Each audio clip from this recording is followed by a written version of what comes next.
My fiancé texted coldly, "Engagement's over. Expect to hear from my attorney." I calmly replied, "As you wish." Then, without a word, I withdrew from our ranch loan application. Within 48 hours, her lawyer was panicked, demanding answers.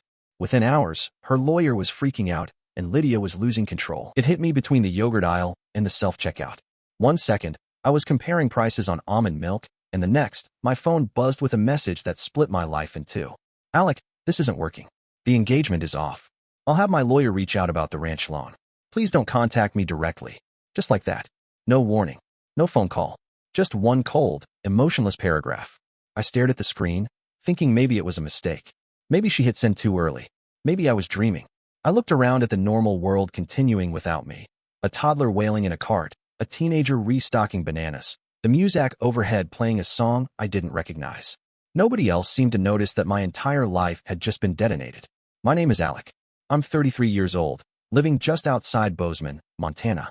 Lydia and I had been together for 5 years, engaged for 8 months. We were supposed to close on a horse ranch by the end of the month, a place she had talked about since our second date. Now she was threatening legal action like I was some business partner who broke a contract. Like I was just a name on a form she needed to erase. I put the almond milk back without thinking and walked straight out of the store. Left the cart right in the middle of the aisle. Drove home without remembering the drive. When I walked in, I didn't bother taking off my coat. I didn't cry or scream or call her. I just stood in the entryway for a few minutes, staring at nothing.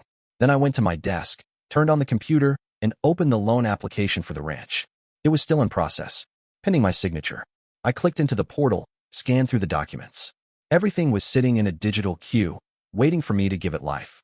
The kind of shared commitment that had a permanence Lydia had claimed to want. And now she was gone. I hovered over the withdraw button for a long moment. Then I clicked it. Just like that, her dream died. Or at least, the part of it that needed me. I sat back in the chair, staring at the screen like it might blink and reverse everything. But all it showed was a confirmation message. Application withdrawn. That was it. No lawyers. No begging. No drama. Just a quiet, decisive end. I still hadn't moved. Still hadn't taken off the coat. The house smelled like the chili Lydia had made the night before. A reminder that 24 hours ago, I was planning our wedding playlist and Googling custom barn doors. Now I was alone. But for the first time all day, I didn't feel powerless. She thought she was the one in control. She thought she could walk away and still keep the parts of the life she liked. But I had just reminded her of something she clearly forgot. I was half the deal. And I had just canceled it. The voicemail came the next morning. I hadn't slept. Just sat on the couch all night, staring at nothing, letting the silence stretch out like a blanket I wasn't sure I wanted. The message was short. Too formal. "Mr. Carter, this is Elizabeth Harmon with Prescott and Wakefield, representing Miss Lydia Holmes. Please contact us immediately regarding the property loan.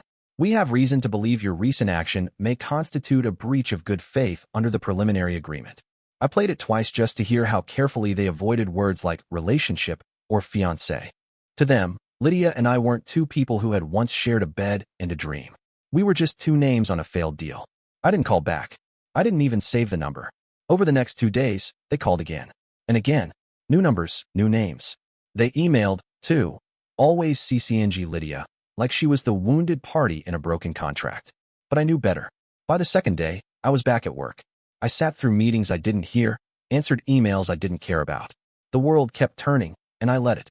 But every time my phone buzzed, it was one more attempt to pressure me into fixing something I never broke. Then Brooke called. Brooke was one of those mutual friends, the kind who didn't take sides unless she had to. We'd gone hiking together a few times, shared enough group dinners that I trusted her more than most.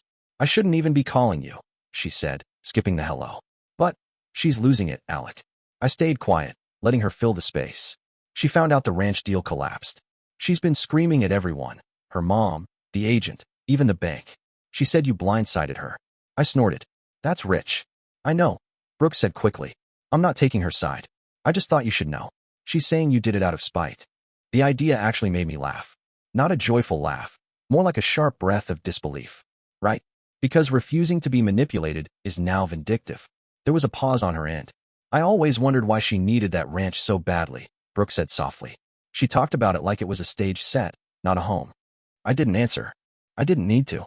Later that night, I went back through my text history with Lydia. Weeks of small talk. "Can you send me the docs?" And, "I'm at the ranch now. It's so peaceful." But somewhere in between, I saw it. The shift. The unanswered questions.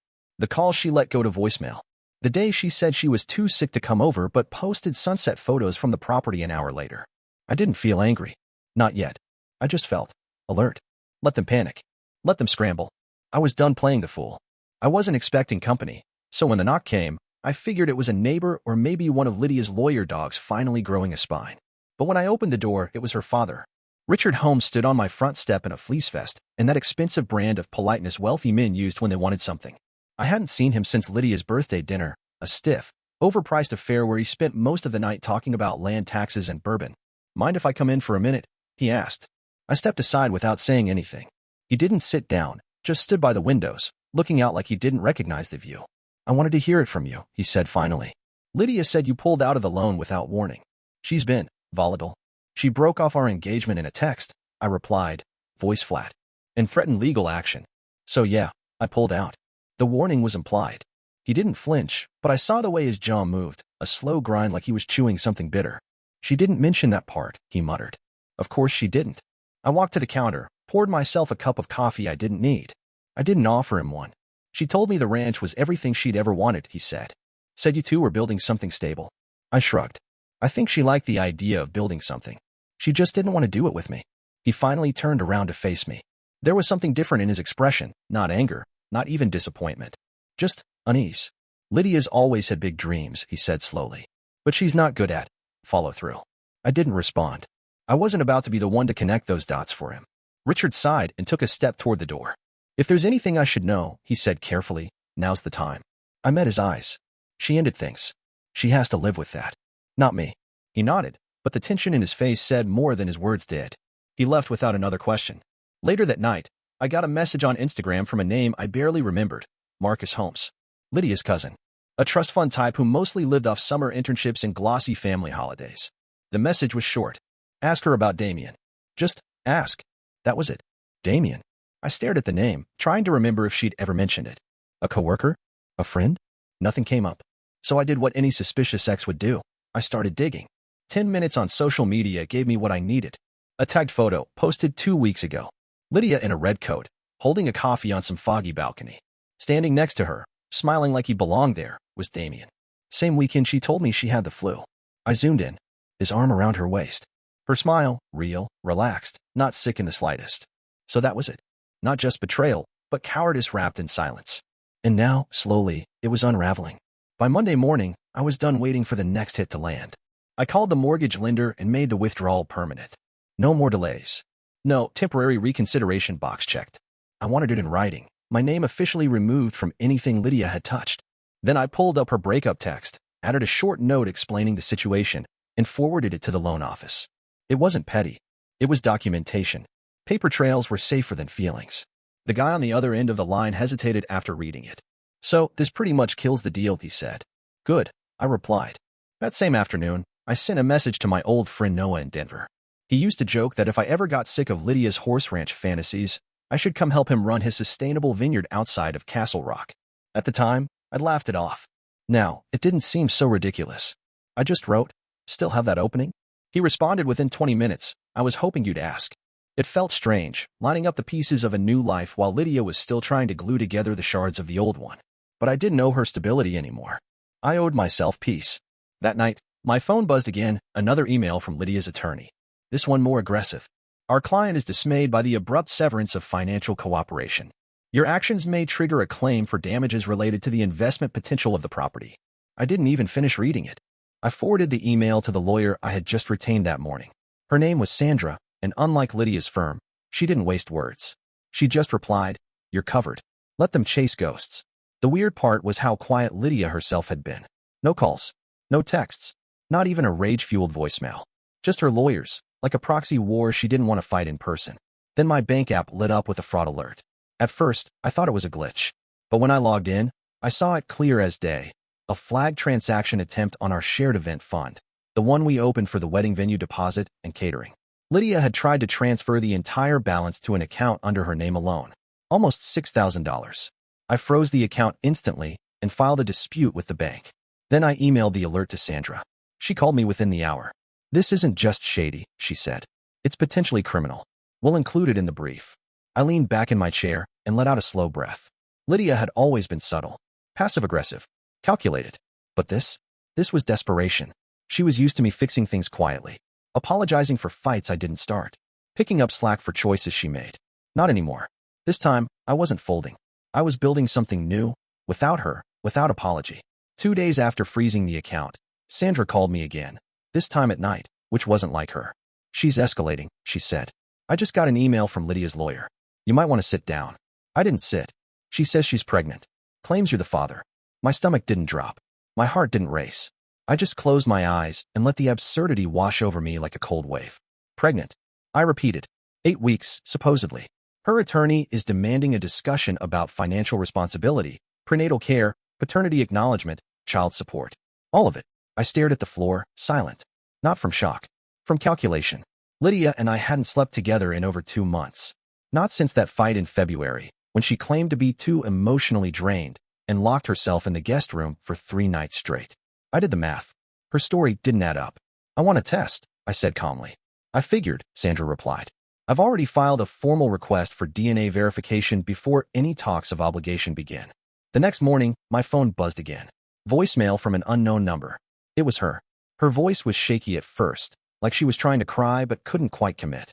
I can't believe you would doubt me like this, Alec. After everything. I thought maybe you'd come to your senses, that maybe you'd realize we're still connected, that we have to stay connected now, but instead you send lawyers. Then came the shift. I heard it in her voice, the wobble turning sharp. I'm not the enemy here. I didn't ask to do this alone. But if that's how you want it, fine.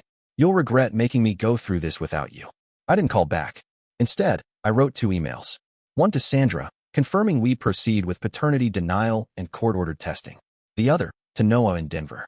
I'm in. Let's talk timeline. I attached a resume I hadn't updated in 3 years. He called me that evening, voice excited. Place is yours if you want it.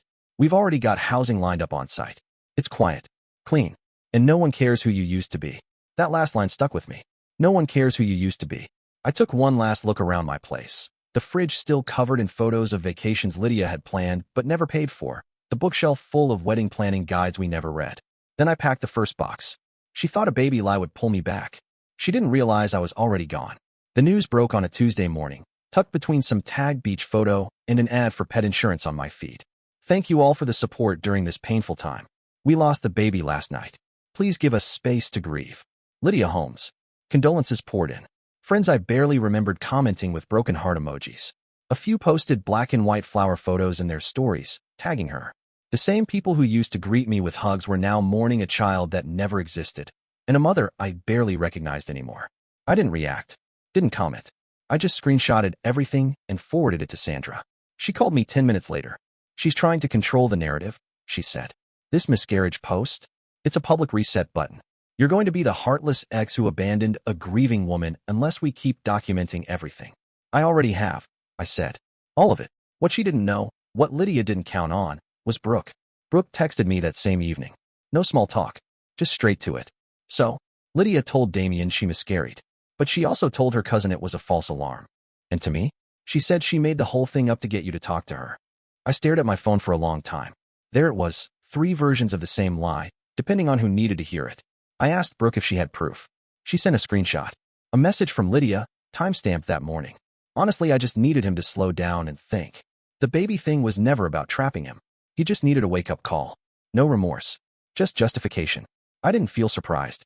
I didn't feel betrayed. I felt tired. I forwarded the message to Sandra. She replied immediately. That does it. We're past the civil line now. This could fall under fraud or false claims, depending on how far she pushed the story. But it wasn't just the pregnancy lie. There was more.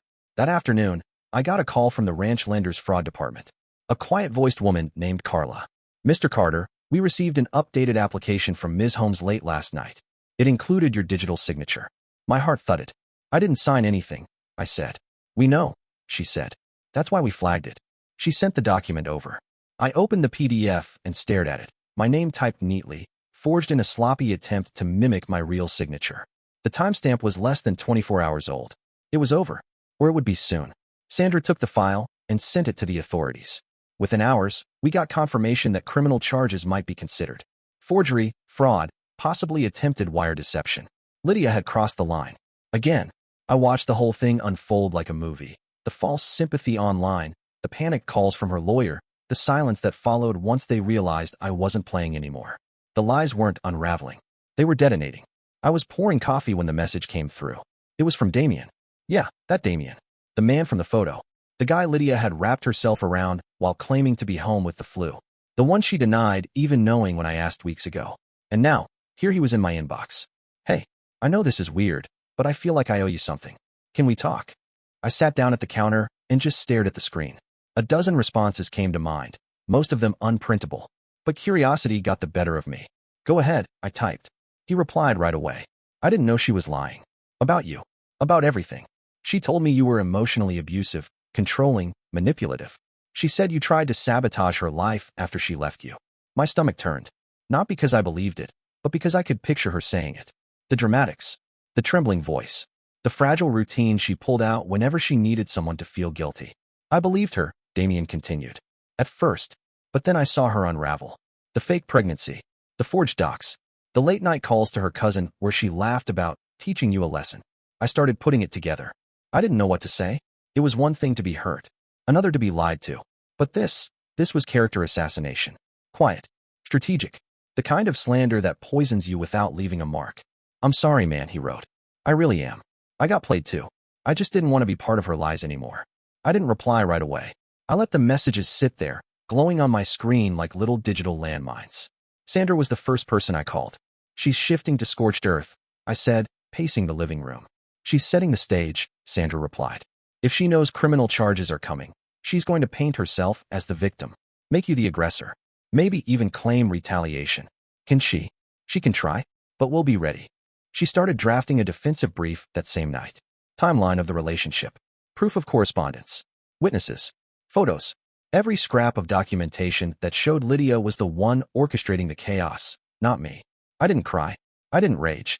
But later that night, I sat in my truck, engine off, just breathing.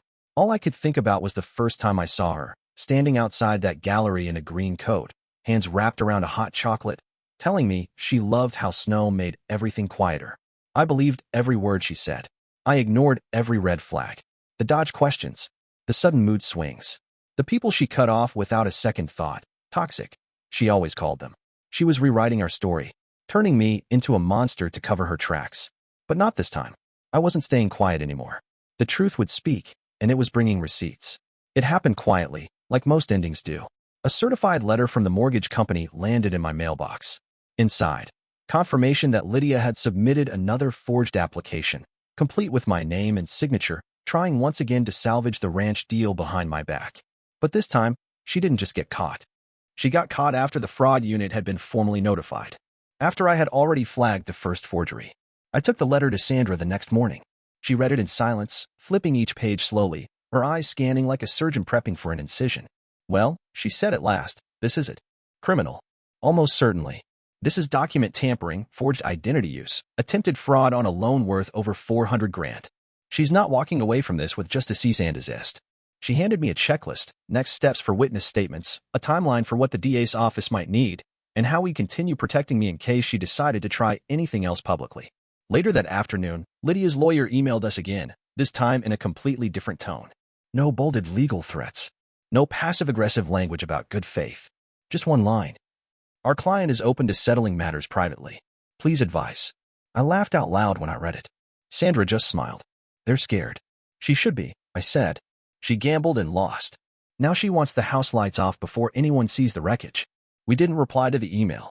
That weekend, I did something I hadn't done in weeks. I went for a drive with no destination. Just rolled the windows down and let the cold air bite at my face while my phone sat on silent in the cup holder. When I got back, my notifications were lighting up again, not from Lydia, but from social media. Her Instagram had turned into a melting iceberg. Gone were the curated couple photos. In their place, cryptic quotes about betrayal and starting over.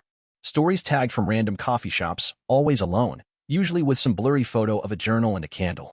The comments were the real story. Hang in there, girl. Can't believe people can be so fake. You don't deserve this. But even the support seemed thinner than before. Like her audience didn't know what they were rallying around anymore. The sympathy train was running out of track. The next morning, Sandra forwarded me a statement from the authorities. They had formally opened a case against Lydia for document forgery and potential mortgage fraud. She'll get a court date within the month, she said. Maybe more if they dig deeper.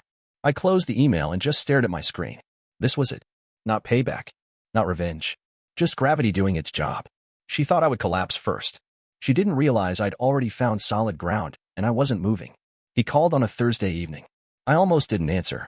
The name flashed on my screen, Richard Holmes, and for a second I considered letting it ring out, letting him leave another vague voicemail like the one he left after the first visit.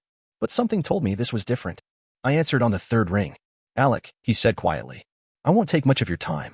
I stayed silent, waiting. He exhaled. "You were right. About all of it." He didn't sound angry. He didn't even sound tired. He just sounded ashamed. Like a man who finally stopped pretending the house wasn't on fire. "I had a long talk with Marcus," he went on. "And then with Lydia's mother. I've been piecing things together. The lies. The documents. Even the pregnancy." He paused, like the word itself tasted rotten. "There was no baby, was there?" I asked. "No," he said. "There wasn't. There never was." The line went quiet for a beat. Then he spoke again, slower this time. "She used our name. Our money. Told her mother she needed funds for legal fees and medical bills. Said you were trying to trap her in court. I found out last night she drained nearly $20,000 from our family trust in the last month. Some of it went to a fake deposit on another property. The rest? God knows." I closed my eyes. "That ranch was never about ownership," I said. "It was a prop. Like the fake baby.